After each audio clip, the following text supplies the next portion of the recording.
সমিত দর্শক, সকলে ভালো আছেন। এই মুহূর্তে আছি সাগরকান্দির চরে, আর এই চরে চারদিকে শুধু সবজি সবজি আর সবজি।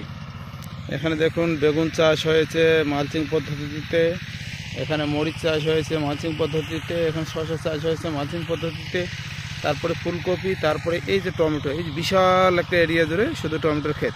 এখানে একটা টমেটো প্রায় 700 গ্রাম পর্যন্ত হয়েছে, যেটি মানে আমার দেখা সবথেকে বড় বড় টমেটো।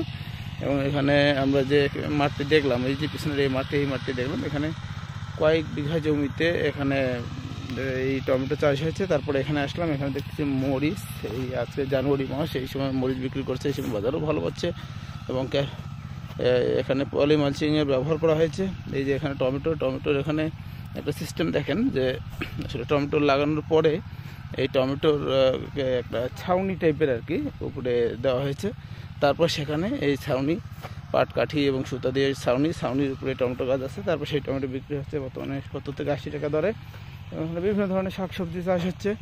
আবার এইদিকে দেখেন যে এটা হচ্ছে আগাম পেঁয়াজ, মূলকাটা পেঁয়াজ, আবার এখানে নতুন হালি পেঁয়াজ, এইদিকে টমেটো। এখানে যে ফসলের যে বৈচিত্র্য, সেটি কিন্তু এই সুজানগরের সাগরকান্দিতে আছে। আমি আগেও বলেছিলাম আমার ভিডিওতে যে সুজানগরের কৃষিতে একটা বৈচিত্র্য আছে, কারণ আমাদের দেশে সাধারণত বিভিন্ন এলাকা ভিত্তিক কিছু ফসল চাষ হয়, কিন্তু এখানে সব ধরনের ফসল চাষ হয়।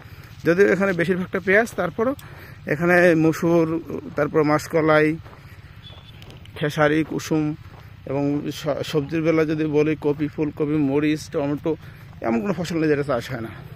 তো এখন যেখানে আছি সেটা হচ্ছে যে সাগরকান্দির চর। তো আজকে এই সাগরকান্দির চরে আমরা সম্মানিত উপজেলা কৃষি অফিসার কৃষিবিদ রাফিউল ইসলাম স্যার, সম্মানিত অতিরিক্ত কৃষি অফিসার কৃষিবিদ ফারুক হোসেন চৌধুরী স্যার, তো সকল স্যারদের সাথে আমরা এখন ঘুরতে এসেছি। তো আজকে আর একটা জিনিস এখানে আপনাদেরকে দেখাচ্ছি। এখানে এই যে মরিচ, আবার একটু লেটে এখানে মরিচ চাষ করা হয়েছে, এটা হচ্ছে মালচিং পদ্ধতিতে।